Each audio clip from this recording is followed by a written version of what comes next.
Do you want to learn how to bake? Well, lucky for you, I'm starting my new series called Baking 101, where I teach you basic baking skills and share recipes along the way. For the first episode, we're going to be making banana bread, and to start off, we're going to be doing a process called creaming. Now, creaming is when you incorporate soft room temperature butter or margarine and any type of sugar together. Usually, the fat to sugar ratio is 1 to 1, however, for this recipe, we're doing a 1 to 2 ratio. Creaming is a process used in many baking goods such as cookies, cakes, and some breads to give them a light and fluffy texture. Egg is then added to make a smooth batter, and when it looks like this, we can finally add in our mashed ripe bananas. The reason why we use overly ripe bananas is because the starches start to break down into simpler sugars, making the bananas sweeter.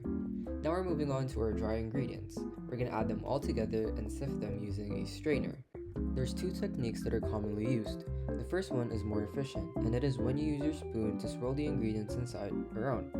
Second is when you tap the strainer to the edge of your palm. However, this one is more inefficient because it leaves bigger clumps that can't easily be sifted. Continuing, we're just adding some cinnamon for some spice, and then we're gonna add 6 tablespoons of milk and some vanilla extract, and then we're gonna mix everything together. I would suggest mixing only in one direction, either clockwise or counterclockwise. And then we're going to bring out our loaf pan and grease it with some oil or butter. Most of the time, baking pans and trays must be greased before use to avoid the baked goods from sticking to the container. Once the batter is all in, try to make the cake as flat and even as possible. This helps prevent large domes in the middle of the pan, which results in an undercooked part of the bread.